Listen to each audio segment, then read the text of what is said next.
Good morning. Welcome to the Unitarian Universalist Congregation of Las Vegas. It's wonderful to be together, both virtual and in person. My name is Donna, your worship associate today, and I use she, her pronouns. Our worship leader is Nina, who also uses she, her pronouns.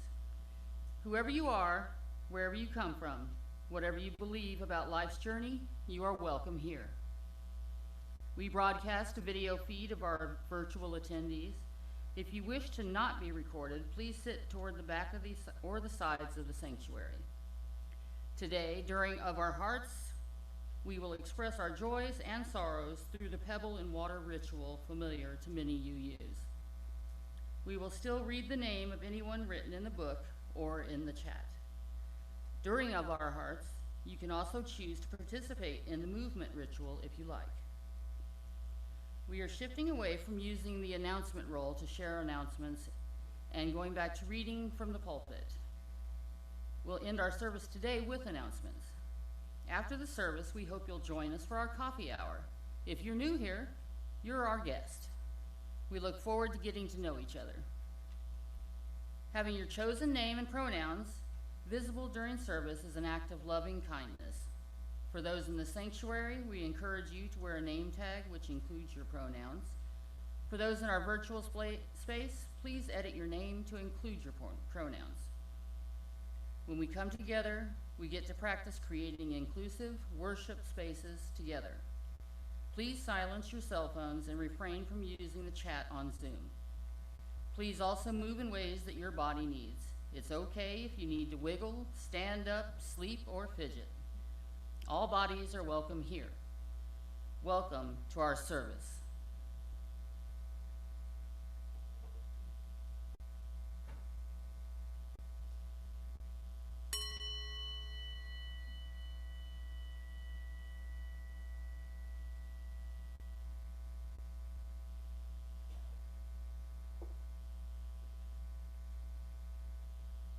It's good to be with you today. The Unitarian Universalist Congregation of Las Vegas is situated on the traditional homelands of the Nuwuvi Southern Paiute people. We are grateful for the land itself, for those who have stewarded it for generations, and for the opportunity to worship, learn, work, grow, and be in community with this land and her peoples. We encourage everyone present here to engage in continued learning about the indigenous peoples who work and live on this land since time immemorial, including the Las Vegas Paiute tribe and the Moapa Band of Paiutes, and about the historical and present realities of colonialism. It is important to recognize and appreciate the use of Southern Paiute land as part of our mission to be a welcoming and inclusive place for worship, spiritual enrichment, and exploration within the community. Today, we are highlighting the Oksam Camp, which is a native prayer camp at Thacker Pass, Nevada, blockading a massive open-pit lithium mine. The planned mine would deface a sacred site within one of the mine's project's open pits, irreparably destroying a source of traditional medicine and prayer integral to the surrounding tribes. Consider exploring the social media presence of Oksam Camp, sharing information, and donating your time, treasure, or talents to uplift this important and prayerful resistance. And now we'll have the lighting.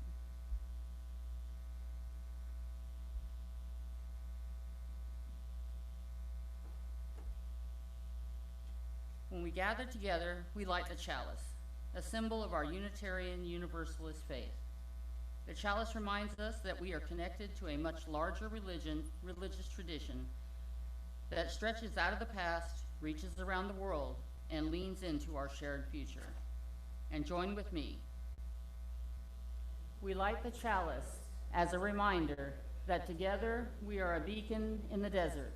May its light lead the way to love, acceptance, and justice as we strive for personal and societal transformation.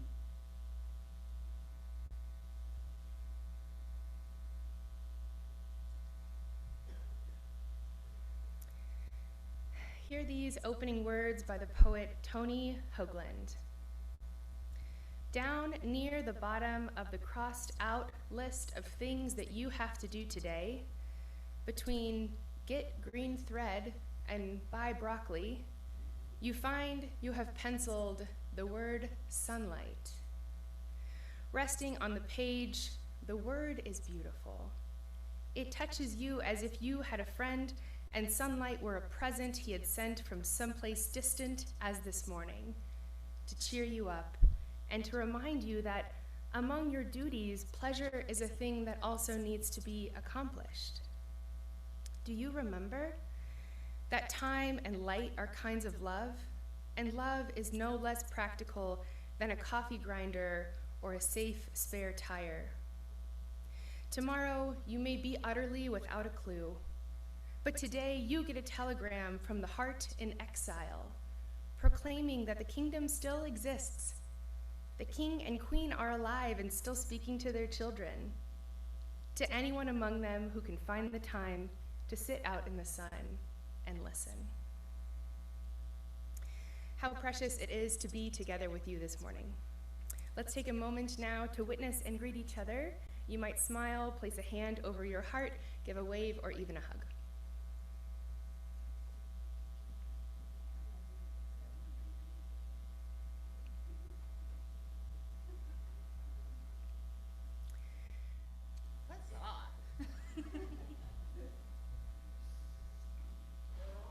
We can keep doing new things and practicing and getting better and having fun and laughing at ourselves in the process, and it's wonderful.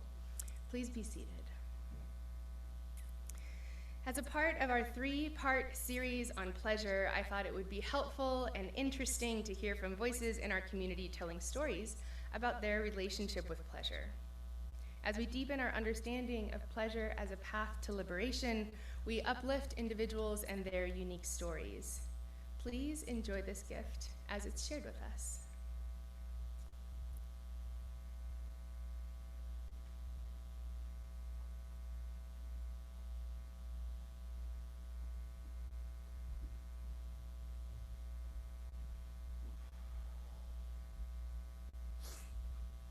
Morning, guys. Happy Sunday. Hello, everyone. My name is Brian Lhee. I'm a chef. Here to talk about the pleasures of food and cooking. Please bear with me. I'm a little bit stuffed up. I call this Finding God in a Frying Pan.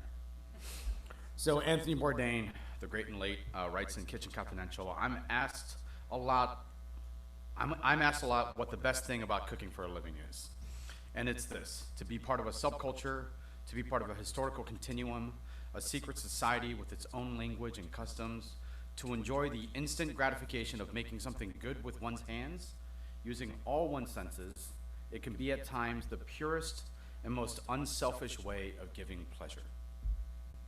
So in my early years, I grew up in Seoul, Korea, with my aunt and uncle. I remember they were master divers, so we grew up on like dive boats and traveling quite a bit. I remember shucking bags of sea urchin on docks with my cousin, making dumplings at Korean Thanksgiving with my aunts and family, making fried chicken at home.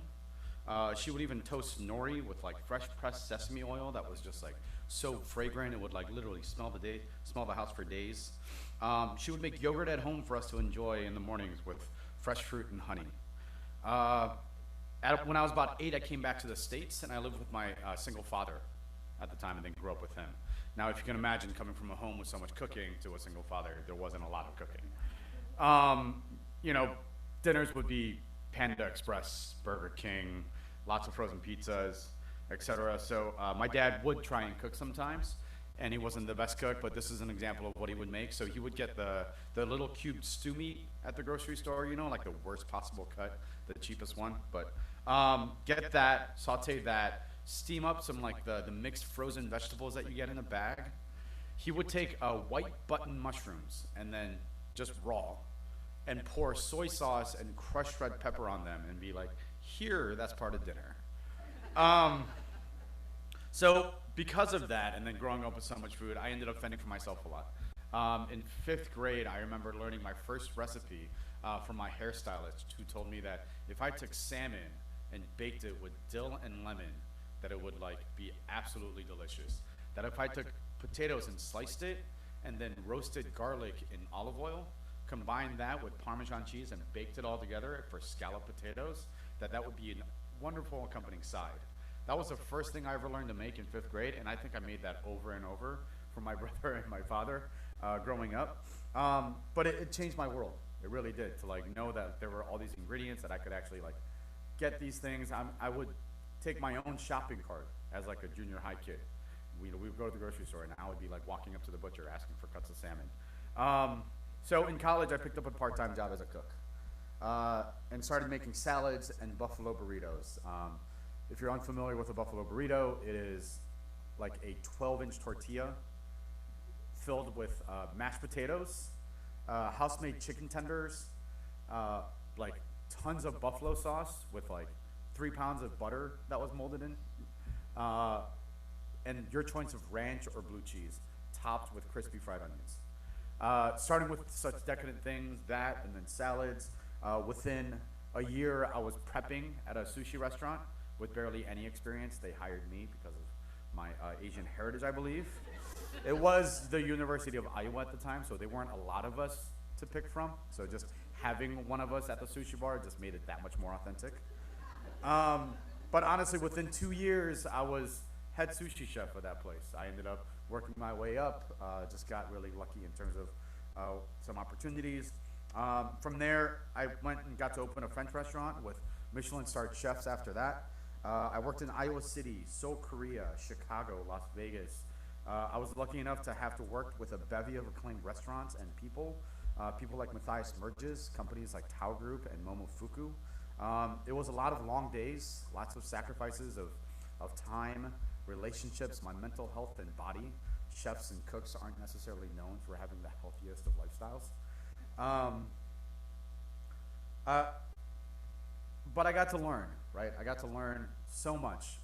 My knife skills got better, cooking techniques of French food with French ranges, plating with dots and gels and foams, Japanese tempura, sushi, yakitori, working with Chinese woks, Korean soups, banchan, kimchi, steakhouse fare, using smokers, making arepas and Latin food, spicy chicken sandwiches and burgers at stadiums, even chicken tenders for the masses, and of course making lots of dumplings at Tao. I've worked in mostly open kitchens as well, so you can literally see your plates walk to tables, and it is an extraordinary experience. I mean, talk about immediate gratification or failure, right? There's no hiding the disappointment of a dish that may not live up to par when it goes to a table and you see the disappointment on someone's face. But there's also no hiding the joy or pleasure that they get when they get to share and break bread with their loved ones at the table. Cooking for people is cooking for people you love, if done with sincerity, like Bourdain says, can be the purest way of giving pleasure. We make food for something that I feel that chefs are somewhere between painters, canvas painters, and blacksmiths. We're in the long heritage of people that make things with their hands, and that is how we make our living. We put a roof over our heads, we put literal food on the table that we can make, and that is how we pay our bills. What a joy, how grateful I am that I get to be invited to special moments with strangers, that they come into our restaurants and allow us to share in their experiences. I get to now share my knowledge, all the things that I learned in Korea and in Chicago with all these different restaurants. I get to teach my cooks in terms of how it is that they should do a certain knife cut or roll a certain dumpling in a certain way. They tell you there's a phrase, right? Give a man to fish, but then teach a man to fish and he eats forever. Forget fishing. Like, we can buy the fish, right? Like, teach a man how to fillet a fish, right? Teach a man how to fry that fish in Creole seasoning, bake it in salt, how to pan fry it, how to cook it and saute it with lemon, butter, caper sauce, make sushi or even make a soup out of that fish. Now I want to know that person, right? The guy that takes me fishing, I just get mosquito bites. So, and the great thing is that everyone has to eat, right? It is nourishment, it is pleasure, it's something that we can share with family, it has memories. Food in that way can be transcended. Food can tell the story of a history. Certain cultures were colonized. Did you know that spam musubi originates out of Hawaii, right? However, spam wasn't necessarily introduced into that culture until American military occupation by the U.S. during the war against Japan, because it was a great location, strategic military location, right? So ever since then, that spam, which came from U.S. militaries for them to, as their rations, got now instilled into this culture. Now there's tons of dishes coming out of Hawaii using spam, not only in Hawaii, but in Korea, other places. Food can wrap you in a warm hug like your mom's soup. Maybe it invokes memories of your grandparents. Maybe you taste an exotic flavor and it takes you to a different country or a travel or a vacation that you had a long time ago. Food and cooking is celebratory. It is a gift of family. Allow strangers to gather for birthdays, anniversaries, reunion of friendships, and food can even spark romance. Food is diverse. It doesn't discriminate. In fact, we discriminate what we eat. And man, let me tell you that there are things out there that we're all missing out on. And it doesn't matter what it is. It doesn't matter who it's from or how it's made. It could be peas, it could be snails, it could be things coming out of the earth, it could be vegetables that we've never heard of, it could be stinky fruit like durian. You just never know, but we haven't experienced it. Anthony Bourdain also said in an interview, anyone who's a chef who loves food ultimately knows that all that matters is it good, does it give pleasure, and that is so lovely. Imagine the diversity of people, and if we could say the world could be the same about anyone's body, anyone's appearance, about anyone's personality. With food, you can find pleasure in a hot pocket.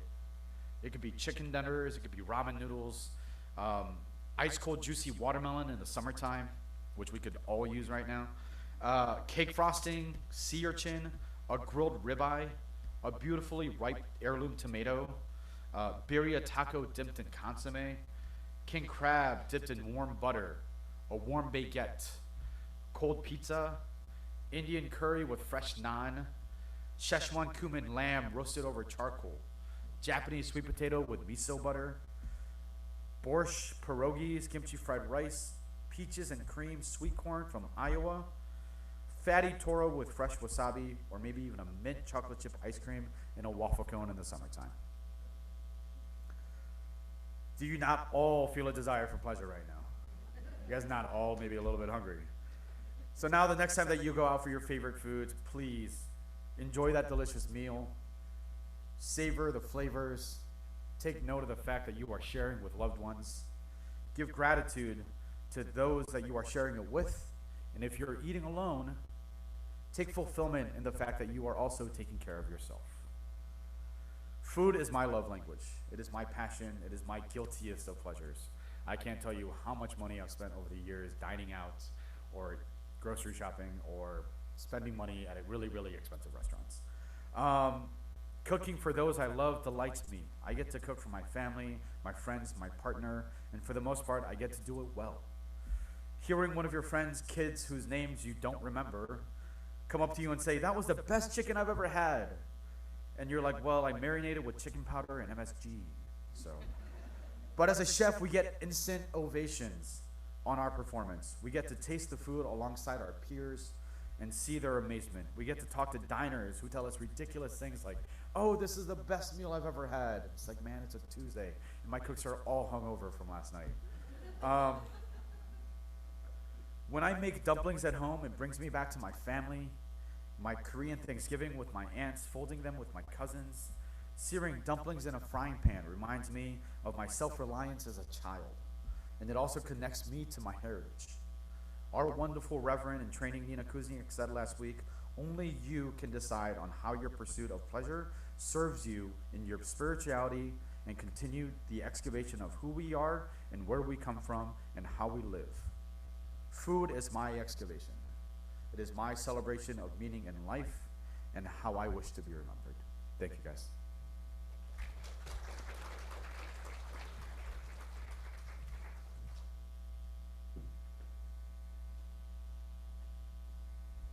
Thank you. I don't know about everybody else, but I'm starving now.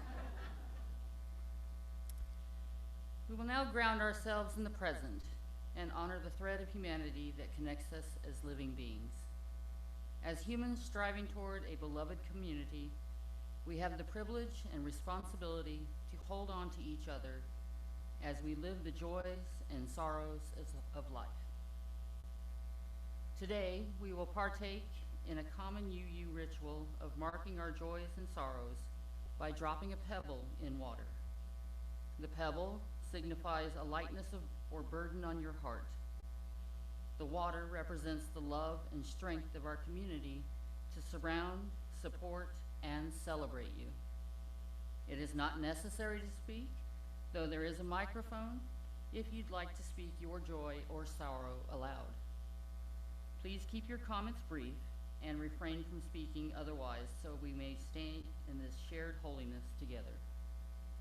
There is also a small bowl of lightly scented eucalyptus oil if you would like to anoint yourself to seal this practice.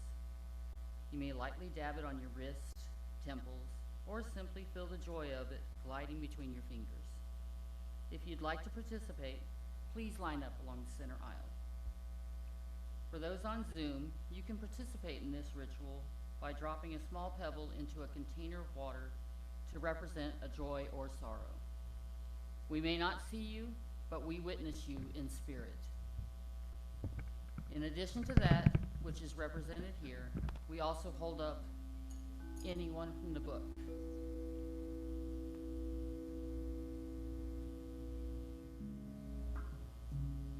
As we're finishing up here, we also hold up today Arabella Tetlow, John Thomas, George Early, and Shirley. Irma, do we have anyone in the chat? Yes. Please think of Melody Siracusa,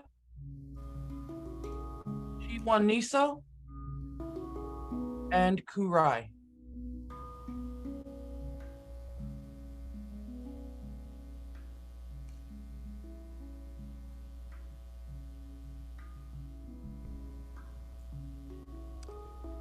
Some of you may not have heard yet that Reverend Gordon has taken a new position in Los Angeles.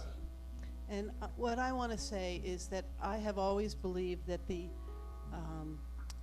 church is not the minister, but the congregation. And my joy is all of you who make up this community. Thank you.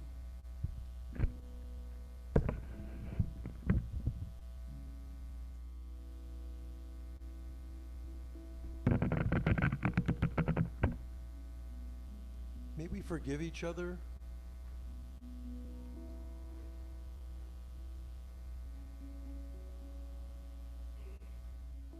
Thank you for participating in that shared ritual.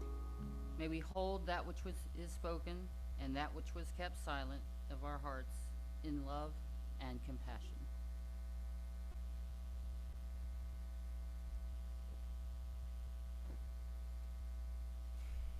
Our meditation today is a take on a Buddhist body scan that I found through Lama Rod Owens, whose work on anti-racism and Buddhism I follow pretty closely.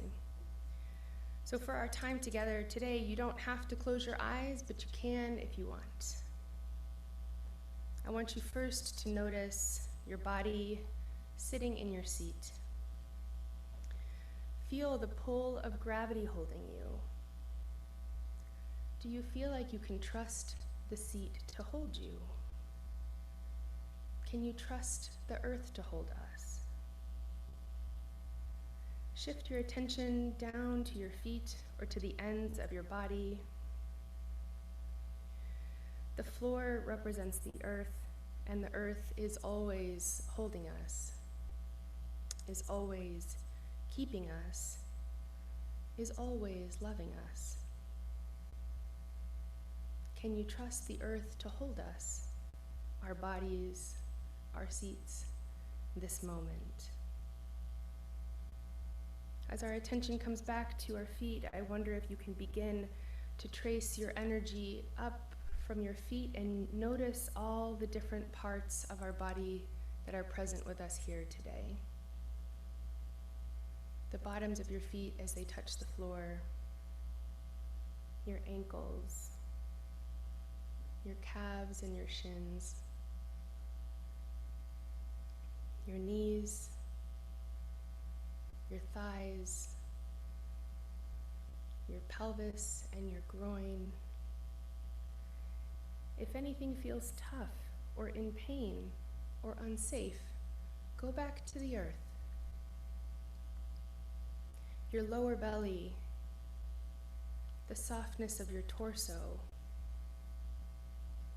the bottom of your lungs and your diaphragm that you feel move when you take a big inhale. Our ribs as they come together like an accordion when we exhale. That heart center, our chest, our shoulders, our upper arms, our elbows, forearms, wrists, palms, fingers. Palms, wrists, forearms, elbows, upper arms and shoulders, our neck. Are you tense? Is there anything you can release? The base of your skull, your jaw, your tongue. Is it stuck to the roof of your mouth, or can you let that go too? Your cheeks and lips, the tip of your nose, your eyes and your eyebrows and your forehead. Is it furrowed or is it relaxed? All the way to the crown of your head. Now take a deep breath in. We come to our breath. The breath is always our first indicator that we are experiencing something intense, whether it's emotional or physical. So as you take this next breath in, see how that feels. And if you feel up to it on your next inhale, pause at the top of your breath and hold just for a few seconds.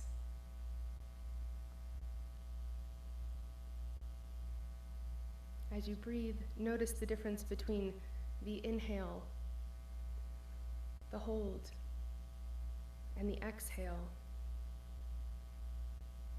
Imagine your breath as the wingspan of a bird, unfurling, ever lengthening, making space for you and protecting you. You can always come back here, to your body, to your breath, to the earth. There is spaciousness here for you, to hold you and keep you safe.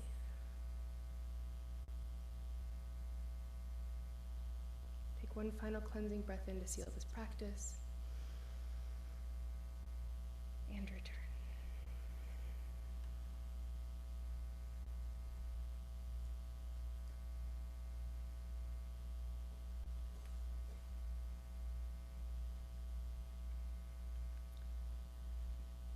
Today I have a reading for you. It's a poem called Phenomenal Woman. Oh, sorry. I'm fired. We'll now have the offering. Very important. We gather as a religious community to give each one of us a place where we can do the work of many. The offering supports the mission of the congregation to be a beacon of love and justice in the desert, and supports local organizations working to make our community a better place for all. Offering this month is shared with Nevadans for the Common Good, a broad-based coalition of Las Vegas institutions deliberately built to cross the lines of race, religion, neighborhood, and political affiliation to take strong, nonpartisan stands on issues affecting families and communities. The link to donate your offering will be in the chat on Zoom, and our ushers will pass the plates where you can donate. And now, please join me. With gratitude for the abundance in our own lives, we give for the life of this congregation and the benefit of the larger community.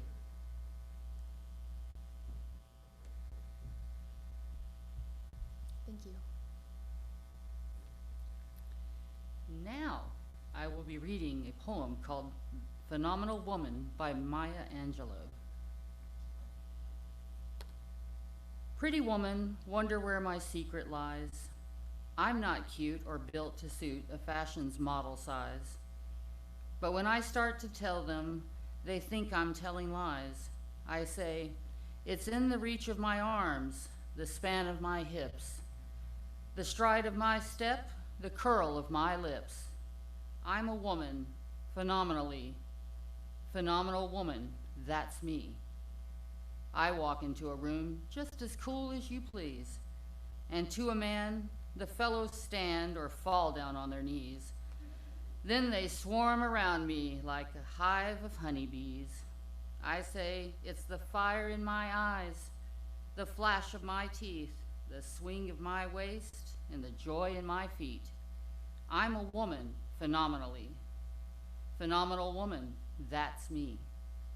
Men themselves have wondered what they see in me. They try so much, but they can't touch my inner mystery. When I try to show them, they say they still can't see. I say, it's in the arch of my back, the sun of my smile, the ride of my breasts, the grace of my style. I'm a woman, phenomenally. Phenomenal woman, that's me. Now you understand just why my head's not bowed. I don't shout or jump about or have to talk real loud. When you see me passing, it ought to make you proud. I say, it's in the click of my heels, the bend of my hair, the palm of my hand, the need for my care. 'Cause I'm a woman, phenomenally. Phenomenal woman, that's me.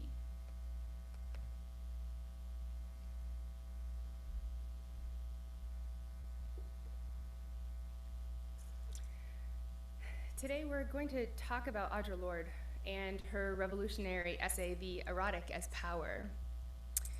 I invite you to lean into her words as we go over them again and again today. They are dense, and her meaning is powerful. And if you're familiar with Audre's work, you know it is not only to be heard, but to be felt. So as I've been encouraging you to do for the past 2 weeks, as we walk through her wisdom today, I invite you to pause and notice where in your body her words may be showing up. Audre Lorde tells us that the erotic is a measure between the senses of the beginnings of our senses of self and the chaos of our strongest feelings. It is an internal sense of satisfaction to which, once we have experienced it, we know we can aspire. For having experienced the fullness of this depth of feeling and recognizing its power, in honor and self-respect, we can require no less of ourselves. So there's a lot to unpack there, and the first thing I wonder is, how many of us are familiar with the experience of living life between the beginnings of our senses of self and the chaos of our strongest feelings? We're going to think about this a little bit like a spectrum today, and if you even look at the insert that's in your order of service, I've put it on a kind of a line for you so we can all visualize this together. I've asked you to consider this a number of times over the past 2 weeks, to notice where your aliveness lives in your body, to consider the relationships and places in your life that you do the work that brings you closer to feeling deeply, truly human. I know that for me, this is a lesson I can't study enough as I struggle daily to remember that the whole point of being alive is to actually and truly enjoy life. Audre Lorde was a Black lesbian feminist who wrote and delivered the essay, uses of the erotic back in 1978. Her essay begins with these words: "There are many kinds of power, used and unused, acknowledged or otherwise. The erotic is a resource within each of us that lies in a deeply female and deeply spiritual plane. And in order to perpetuate itself, every oppression must corrupt or distort those various sources of internal power within the culture of the oppressed that can provide energy for change." Now stick with me, a lot of words, I know. What is she telling us here, though? What is the crux of her argument? She's telling us that every oppression or system of oppression must corrupt or distort the various sources of power that exist within us and between us that provide energy for change. The parts of you that help sustain in the fights against injustice, inequality, and violence. Think of your parts that move you to organize, to protest, to vote, to create, to parent, and love radically. That is the source of your internal power. What Audra is reminding us of is that this is also your energy for change. She is also reminding us that this holy change-making space within each one of us, this place within us that believes that a better, more just tomorrow is possible and within reach, that place within us, that is the target of these interlocking systems of oppression that govern so much of our society today. So I want us to continue following Audra's lead here and continue curiously exploring the idea of harnessing the erotic in our own lives. According to her, it is not just a question only of what we do, but instead it is a question of how acutely and fully we feel in the doing of anything, the doing of everything. And once we know the extent to which we are capable of feeling senses like satisfaction and completion and pleasure and belonging, we can observe then which of life's endeavors brings us closer to that. And we can identify which of our life's endeavors bring us further away from those feelings. And by this definition, the erotic can and should be mobilized in every aspect of our lives, which really expands upon our typical understanding of the meaning and purpose of erotic, and exactly why the first time I was explaining to my mom kind of the thesis of this sermon, she was like, "Oh my gosh, I don't know if you can go up there and talk to people about erotic energy. This is church after all." But I want to piece it out, because there's more in here than you might think. There's more in here than our bodies think right away when we hear this word erotic. I want to turn to Greek myth now. So as the Greek myth goes, Eros, you've heard of probably, is the mischievous god of love and also the personification of love in all of its aspects. Again, as the myth goes, Eris's mother, well, it's close to the idea of can exist in Greek mythology as a mother, was the Greek primordial goddess of the chasm, and her name was Chaos. So Eros, this embodiment of love, was actually born of chaos. And in Greek, the word chaos means gap or chasm, and more specifically, the space between heaven and earth. So this myth is telling us that in the space between heaven and earth, something happened that was so monumental, that birthed love in all of its aspects, and that is the energy that exists within all of us. If we listen to that energy, we become change makers in the world. For a moment, let's hearken back to that gap that Audre Lorde introduced us to between living life at the beginnings of our senses of self and the chaos of our strongest feelings. And I wonder about you again. I wonder where in your life you are playing it safe, and what feels scary for you about the chaos of your strongest feelings. Rather than becoming cartographers of our strongest feelings and allowing them to chart lives of deep purpose and fulfillment, we have been conditioned to fear the wildness in ourselves.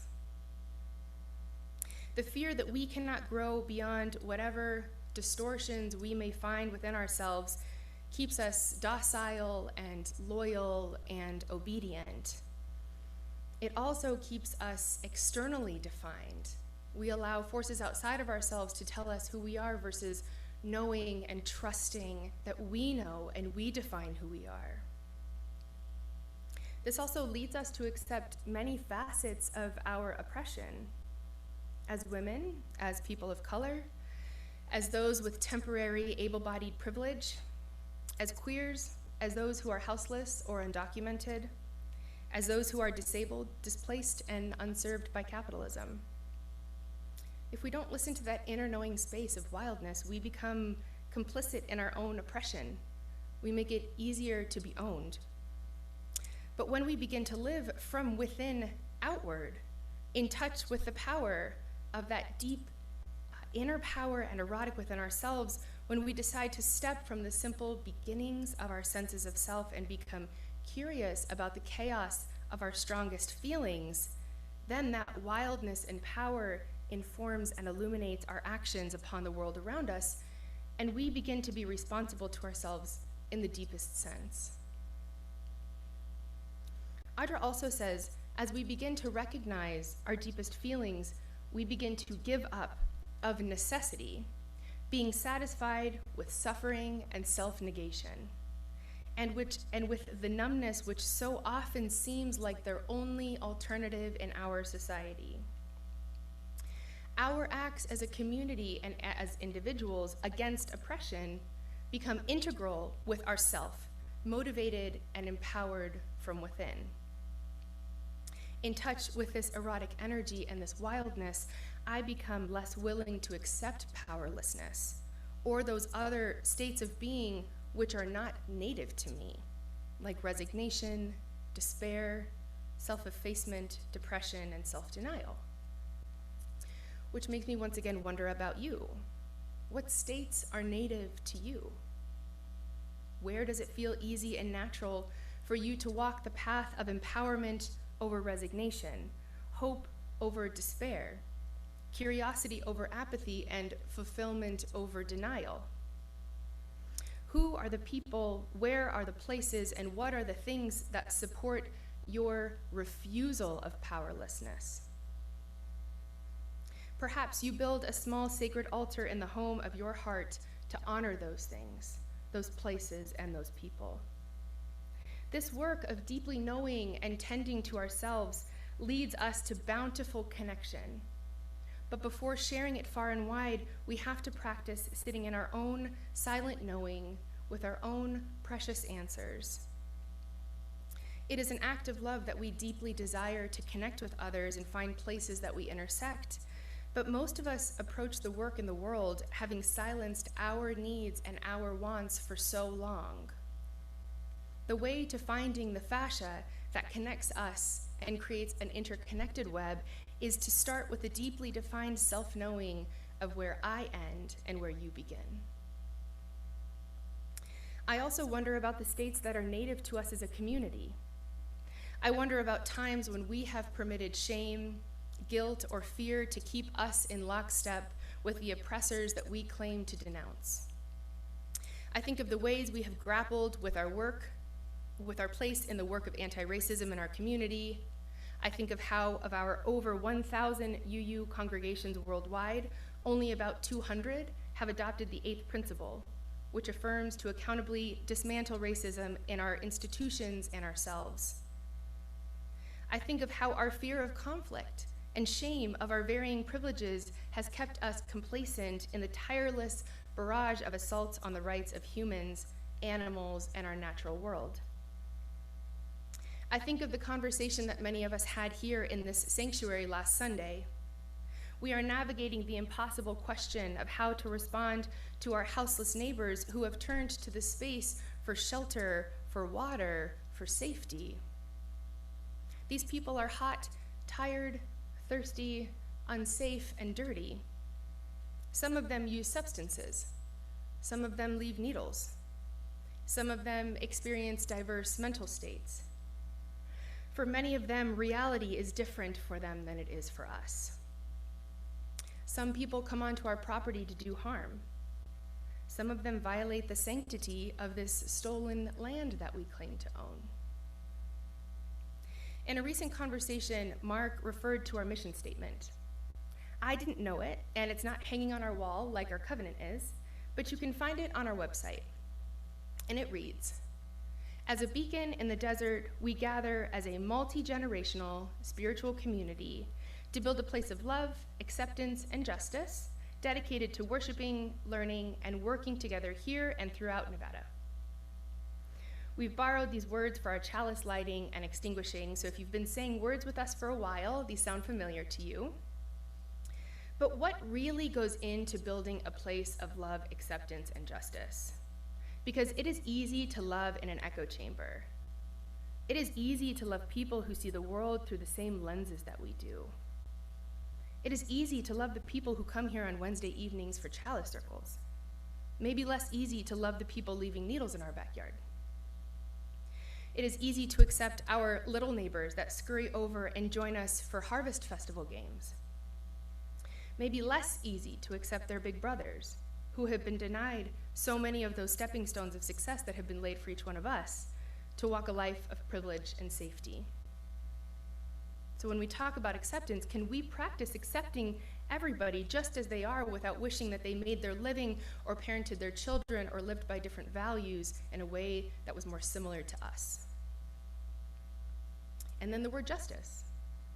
In our pursuit of justice, how many of us are ready to give up what we have if it moves us toward a more equitable world? Are we self-satisfied in our pursuit of justice after putting our hard-earned and well-loved money in the basket with our loving, soft, manicured hands? These aren't rhetorical questions. I really think these are things that we should be considering as a community.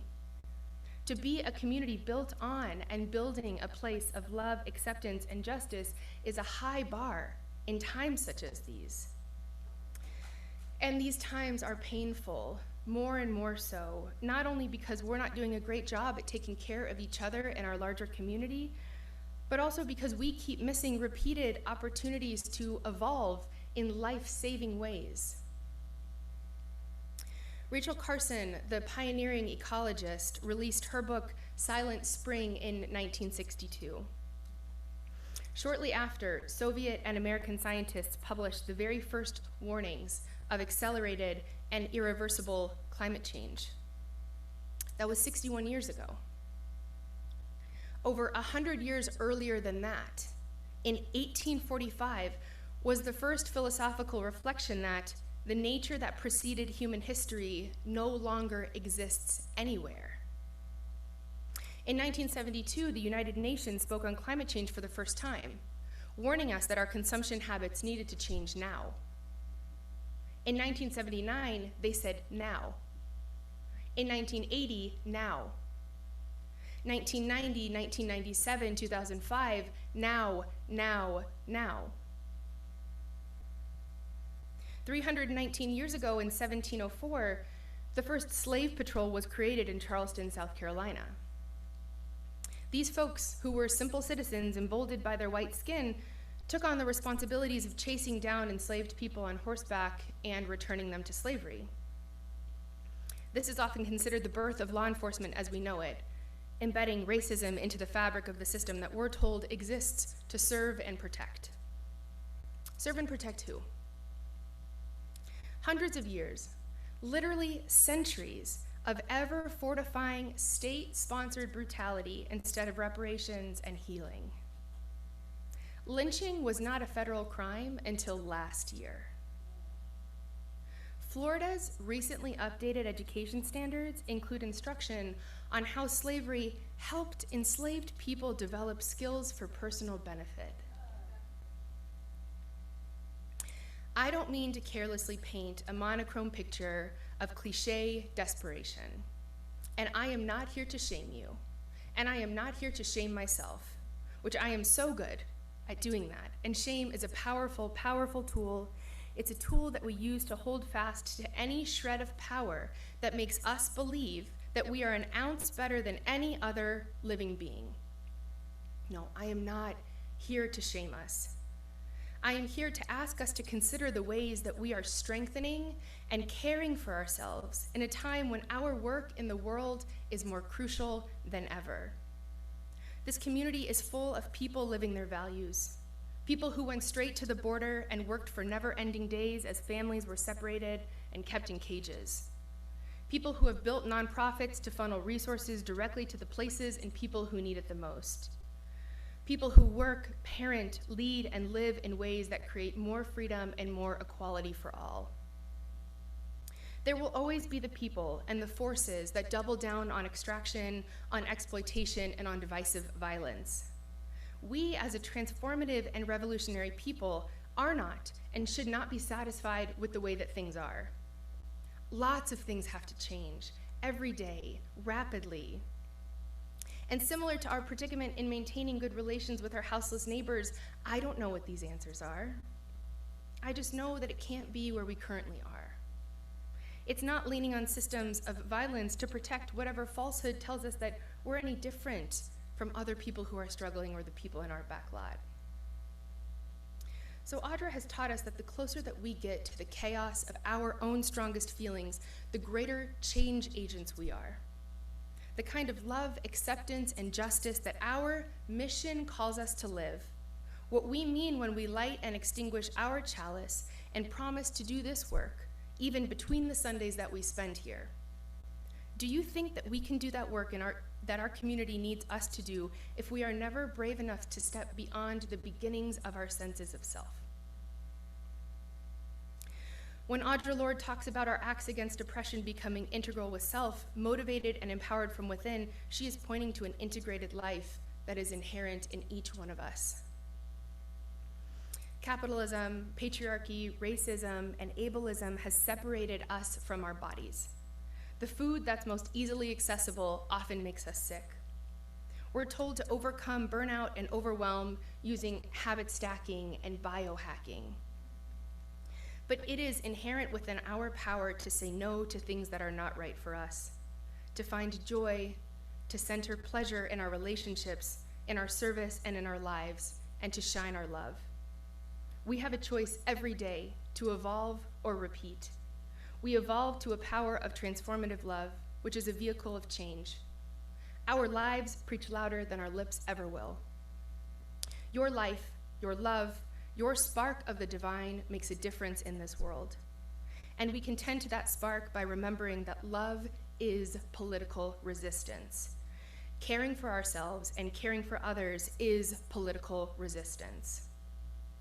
Being in the rigorous practice of loving each other and ourselves differently keeps us closer to the chaos, to the wildness, and the sacred force of our own unique internal power. May your life and your love transform our world.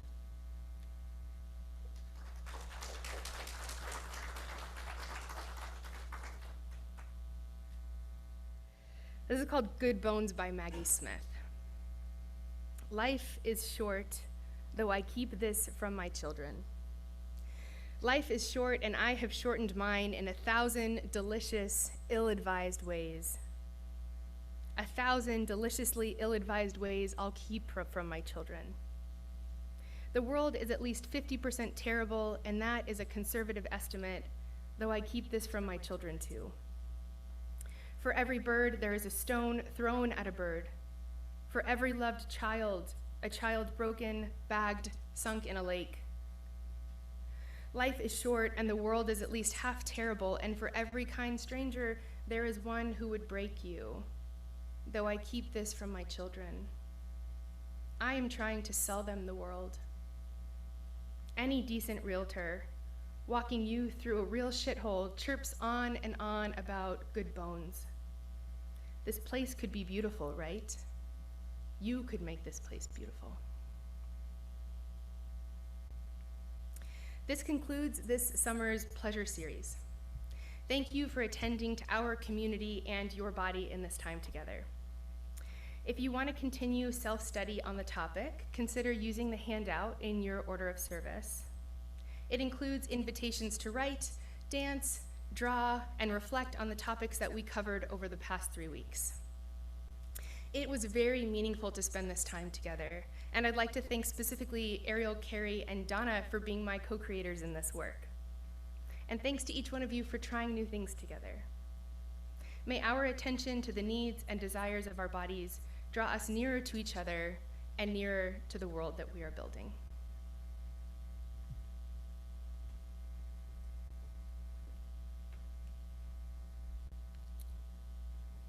And now, join with me. We release that which was called with love and gratitude, and we extinguish the flame, but not our commitment to being a beacon in the desert. This burns brightly until we gather again. We have room for 3 announcements to be read at upcoming services. If you want your announcement read, please email Irma by Thursday, and she will get it to the worship associate. Please include the name of the event, the date and time, a contact name, and no more than a 30-word description. Bob and Jack are arranging the lunch bunch for August 6th. Please be in touch with them regarding any details for the event. A memorial for Sig Palasic will be held on July 29th at 3:30 at the UU Society of Coralville, Iowa. If you'd like the address, please come see me afterwards. It's not yet known if there will be an option for virtual attendance. The Newcomers Chalice Circle is meeting today from 12 to 2 in the library. If you have questions, please see Ariel. In light of the news of Reverend Gordon's resignation, our President Megan will close our service today.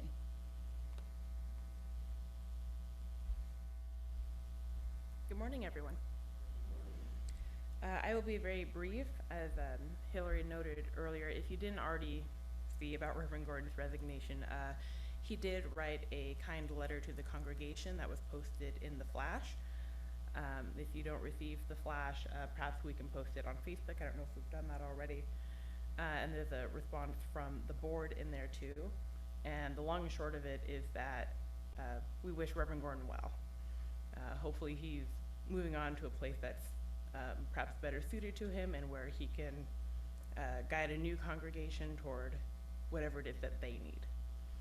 So we will have a congregation-wide meeting on August 19th.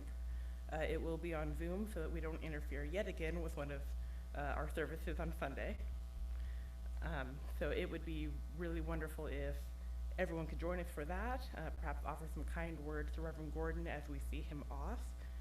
And please remember that since it's a congregation-wide meeting, excuse me, that's been put together per our bylaws, we need a quorum in order to release our minister.